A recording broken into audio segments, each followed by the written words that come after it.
This past weekend, I went to my very first knitting retreat.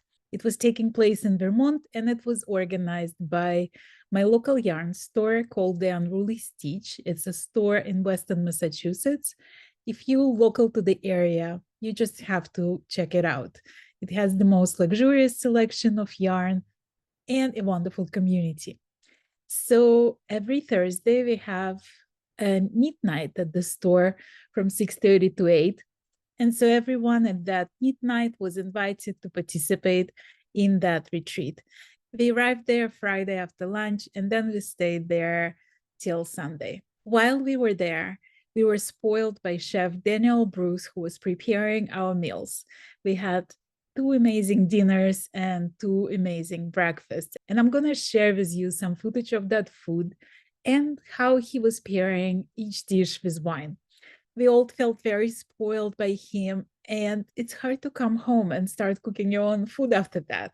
Also, as part of this retreat, we visited Junction Fiber Mill on Saturday, and I'm going to put some footage of that meal so you can feel like you participated in it as well. Also, ironically enough, four of the people who were part of this retreat were local designers. So I decided to interview them there. It was very, very informal, just a little chat, and we talked about what inspires them and things like that. And you're going to see those interviews as well.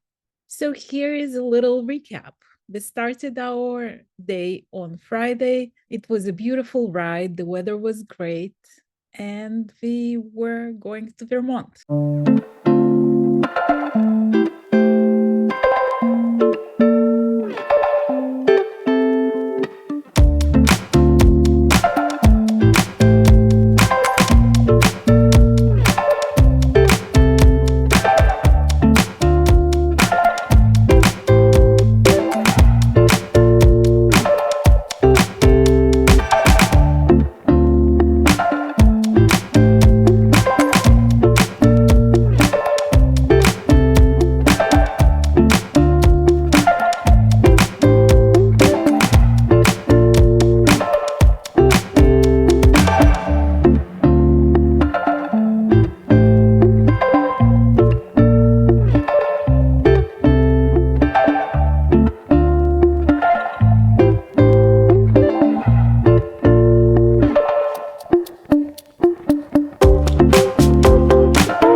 Pistachios? No, this is actually moutarde de mole, which is a grain mustard with maple syrup, fresh mint, and just a touch of balsamic, and a little bit of panko just to hold it together. So it's just like a little glaze. So these are Colorado racket lambs that have been pan seared and then roasted in the oven for 10 minutes just to set. And we have extra. Oh, that's good because I need one more. Yeah, one more rack, right? Not even one more. Right. Top. Oh, no. Definitely rack. Yeah, of course. And of course, anything left over you have to bring back if you can. So yeah, so this is just going to go in the oven for another 10 minutes. And that's going to be served with the rosemary carrots and some pomes puree right here. You can see this set inside there. In fact, hang on a second. Since the videographer gets to taste everything. There you go. And then haricot vert, and then there's going to be black garlic sauce, And then this is a white. Oh, this is how the mashed potato is supposed to That's taste. supposed to taste like that. Yeah. That's not the way they usually taste. No, you'll have to share your secrets. And then over here, I'm just doing, in a couple minutes, I'll show you how I do my little hors d'oeuvres. In fact, I'll do that right now for you. So,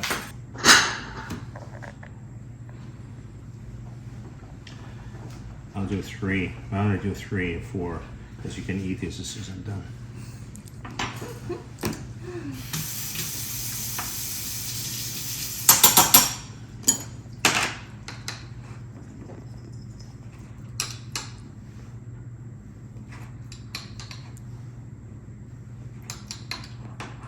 Danny's gonna pair some wine for us. Yeah. Oh my gosh.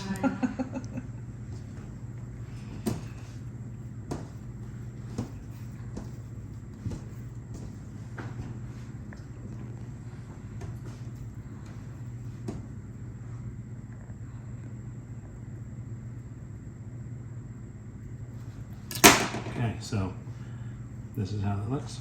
Oh wow. Anybody want to try one? Oh, ladies? Out of the hands of a chef. That's right. Now you just Yeah, just eat it.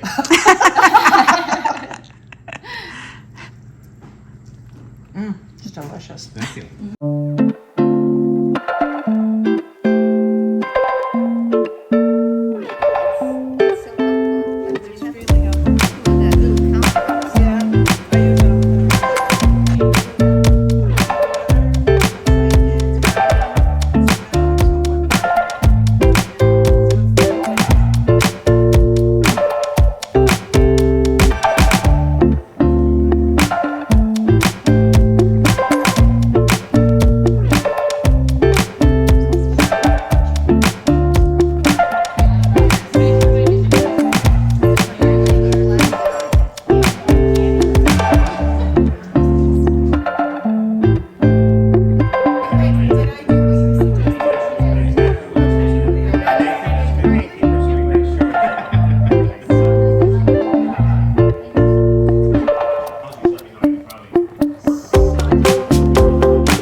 It's served with cauliflower puree with a black garlic puree in the middle, made into a heart, and then a pomme puree, which is just potatoes, golden potatoes, heavy cream and butter, rosemary roasted carrots.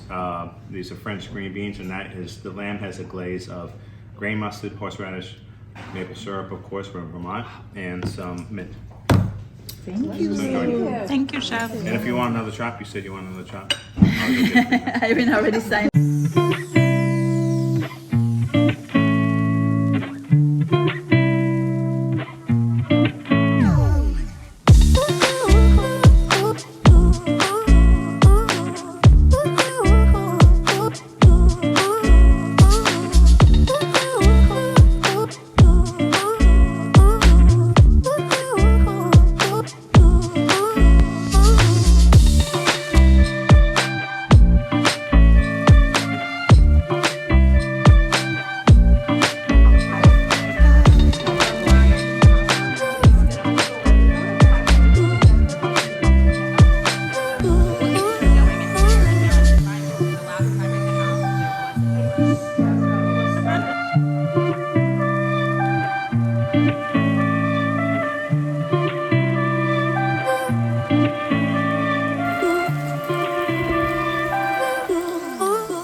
I thought we'd do a tour. Yeah. And get a sense of what we do at the mill, and then show you the yarn that we're making.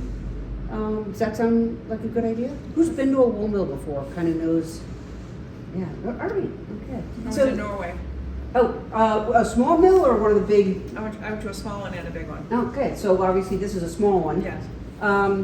My partner Amanda, she's 33 years younger than I am. She and I started the mill in February, this coming February, 3 years ago. I have a sheep farm up the road. Amanda has some sheep as well. And it was during COVID, and she kind of said, you know, I don't want to be a web developer anymore. What about a wool mill? And I said, wow, I know the mill to buy. This is my husband, Todd. So we bought an entire mill that was in Richmond, Vermont, got a semi truck and brought it down here. Looked all over for where to be. We had to have cement floors. We needed to have an overhead door to get the equipment in, and we needed to be on town water and town septic. And we wanted to be in White River Junction. And it was hard, but we eventually found this location, and we have just loved it here. So raw wool, we get all kinds of breeds. This is Shetland and Finn. It's you know, it's got a little what we call VM, a little bit of hay in here, but it's very soft. You're going to feel the lanolin right off the bat if you want to touch it. You're welcome to touch it. Wow. And you can smell it. That's that lanolin. But this is really lovely, soft fiber. And obviously this is their natural color. So this is going to be a really lovely dark brown. So our first step is to scour it. And these are our sinks. This is where we scour. We have 2 on-demand hot water heaters that get up to 180 degrees. And that's what we need. So we use a detergent, and the combination of the detergent and the heat really breaks down that lanolin. We need the lanolin basically gone in order to go through our equipment. You're going to still smell it when you hold, you know, that wool smell when you hold the skein, but really that grease has got to go in order to, you know, get through the equipment. So we scour everything twice, we rinse it twice. We have a very sophisticated coating system here of what step we're in. You know, first wash, second wash, first rinse, second rinse. I'm rinsing something I'll explain in a minute. So we wash the raw wool, then we spin it out in a Maytag washing machine just to get the water out, and then we have racks in the back and it air dries, and then it's ready to come into the mill. So when Amanda and I started it, that was our primary business, custom processing for New England sheep farms. But I want to say about 7 months in, you know, we love natural colors, but that's all we were doing was natural colors. And we said, you know, what if we set aside a little bit of the mill's capacity to create our own line of yarns? And so we started doing that. And what we do now is we dye. We have natural colors. We get our farm fresh line. We're sourcing raw wool from sheep farms throughout New England. And then we spin it and we sell it. But we also will dye it. And then the other thing we do is we have a line of yarn called Making Tracks. And that we're making with this right here. This is what's called commercial comb top. It's American wool, but it's sourced from sheep ranches out west. It's Targhee, Corriedale, Little Rambouillet, and it's a heavy fat roving that we can handle to dye, and we can get a consistent supply. We're now ordering it basically 700 pounds at a time. There is no farm in New England where we could get a consistent 700 pounds whenever we want.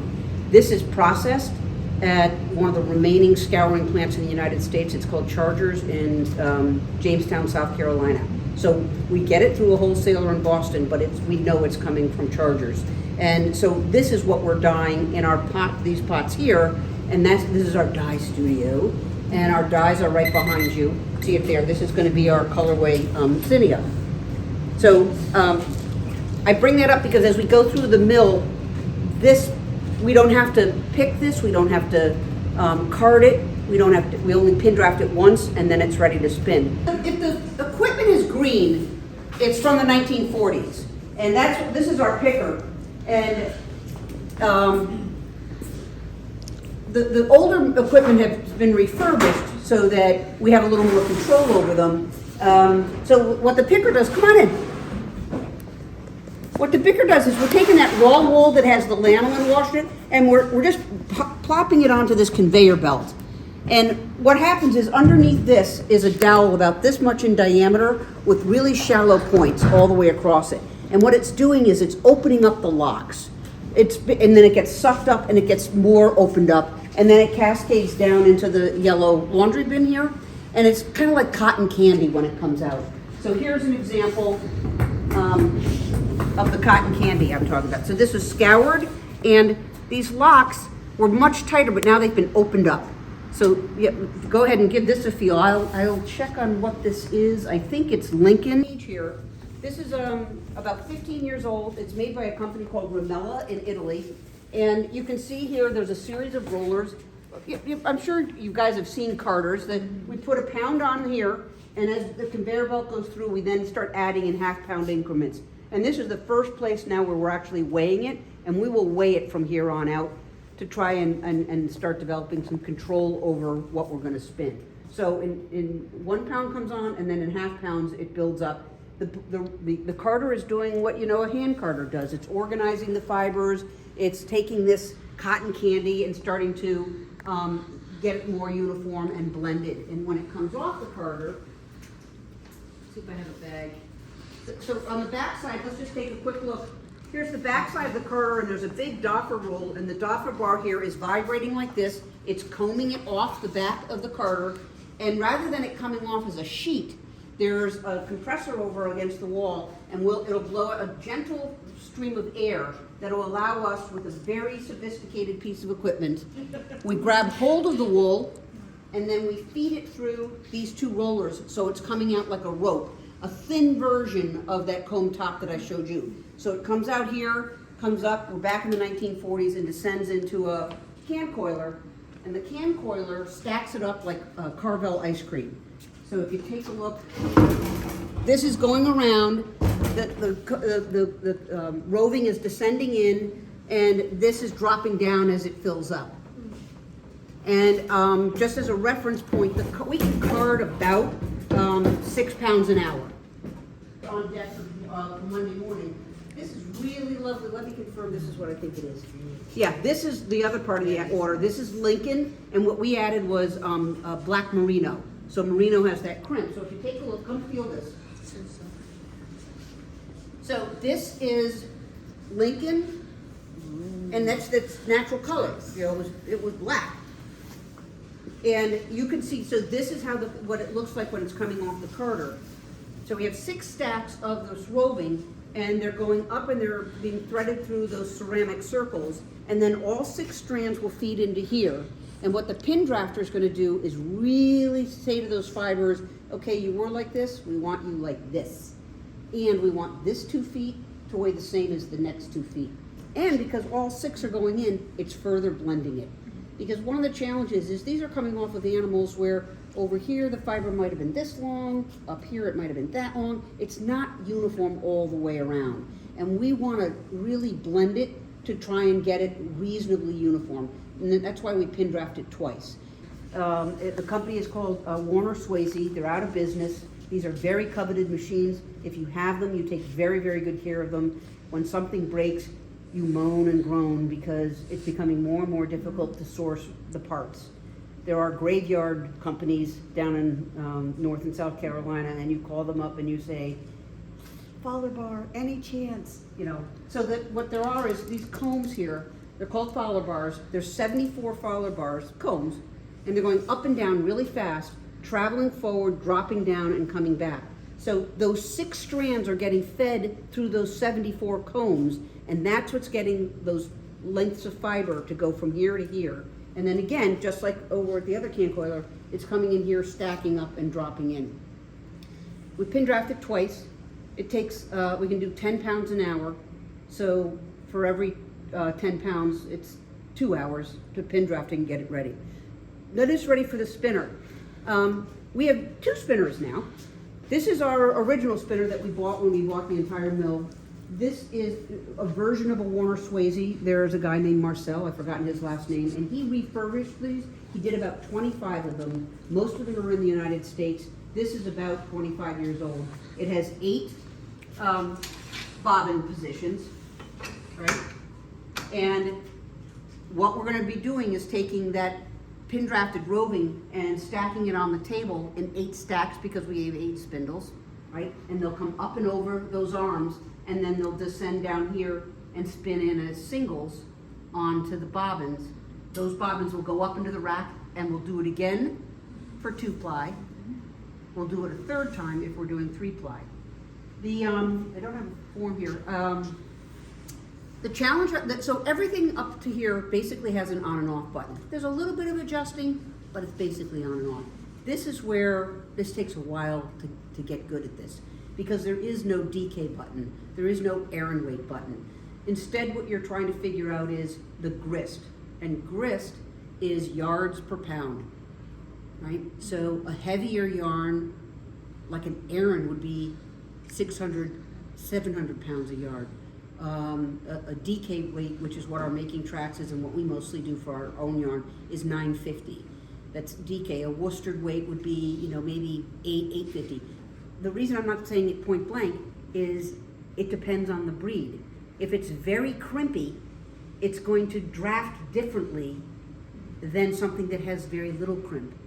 And when you spin something with very little crimp, it's not going to poof up when you rinse it. It's still going to lay pretty flat. But when you're spinning something like a Corriedale that has so much crimp, it's under tension when it's going in here, but the moment you let it relax and you give it a rinse, boof, it's puffy. So it's all very different, and you kind of get to know the characteristics of the fiber. But the variables when you're spinning it is the input. What's the roving way? What's that pin drafted roving way when it's going in? You got to know that. Is it 3.5 ounces? You've got to know exactly what that roving way is. And then your variables is how fast should the back roller be turning? How fast should the front roller be turning? And how fast should the spindle be turning? Those are your variables that you're working with to set up to get the grist that you want. So when we're starting with a new breed or we don't know, we'll do a test on this one, and then we'll put it up here and we'll measure out 2 yards and we'll weigh it. And does the sample weigh what we need it to weigh to be 950 or whatever the grist is? And is it spinning well? In other words, we'll have a traveler on here, and you need the right weight so that so this is here.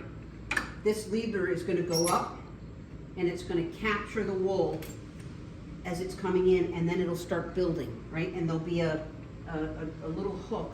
Loved this. The challenge we have with this is we really don't go much later than 950. We can, but it's very time consuming because it only goes so fast.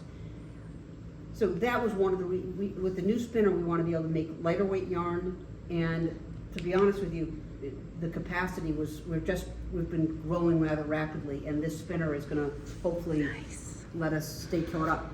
We're having some challenges with it. So here's what's cool about it. It's got 12 spindles and it's faster.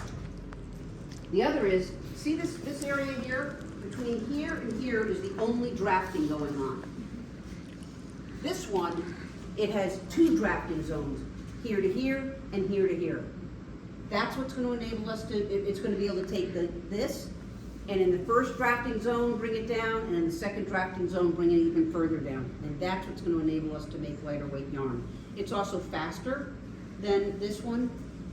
The challenge that we had yesterday after 2.5 hours, static electricity.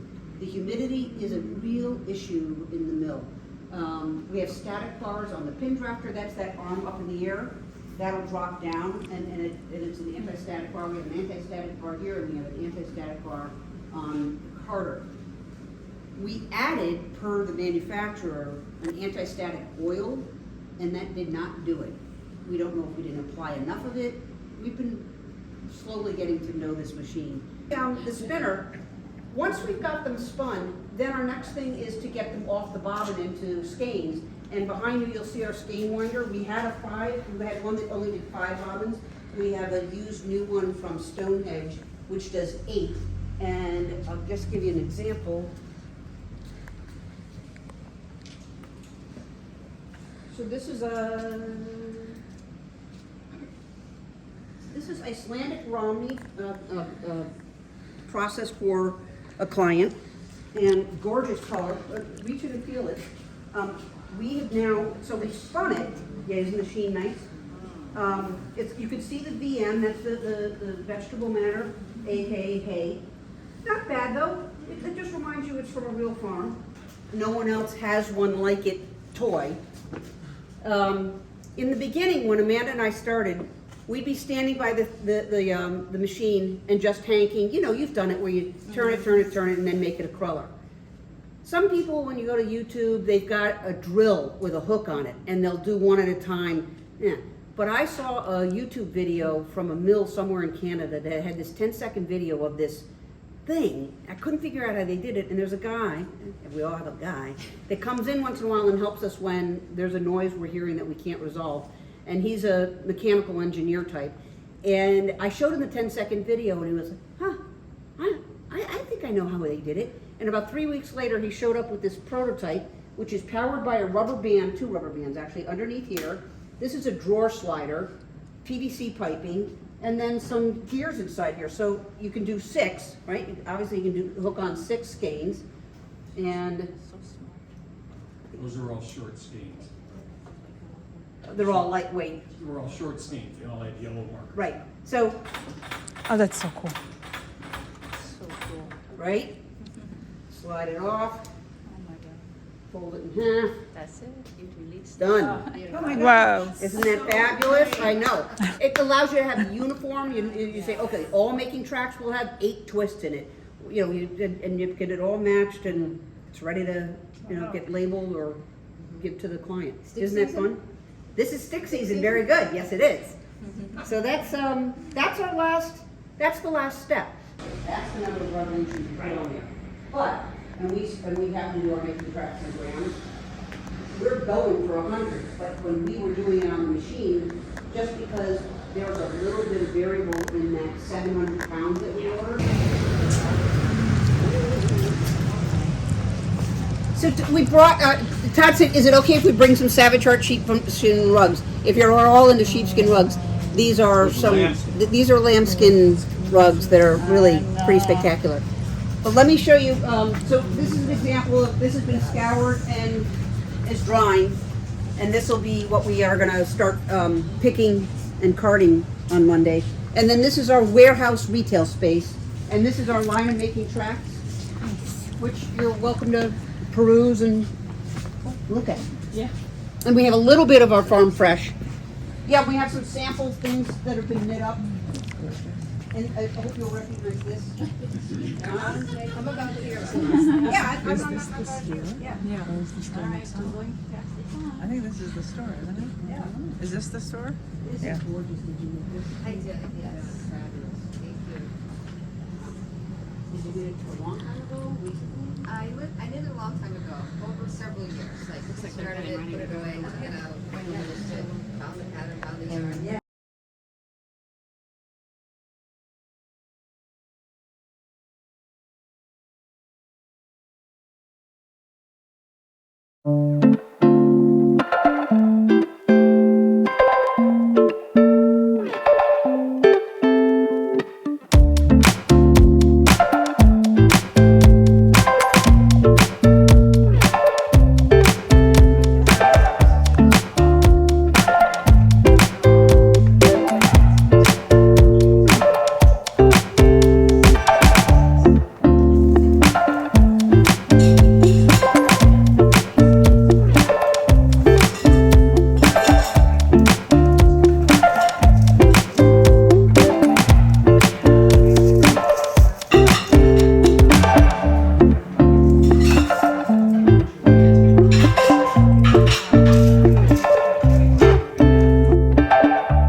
As you can tell, it was an absolutely unforgettable experience.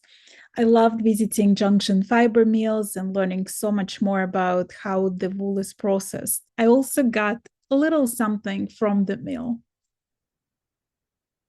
It was just too beautiful not to take home with me. There's this color that's called Vermont Vice, and also Lookout Ledge. And I got a sweater quantity of Montadale, Cheviot, and Merino mix. So stay tuned to see what I'm going to make out of all of those. I decided to post separately my interviews with the local knitwear designers and Chef Daniel Bruce. So stay tuned for that episode. I want to thank the Unruly Stitch for organizing this amazing retreat. It was simply unforgettable.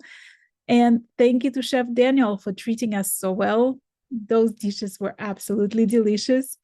And I also want to thank all the people who came to this retreat. You made it so much fun. I hope you enjoyed this recap. And until next time, happy crafting.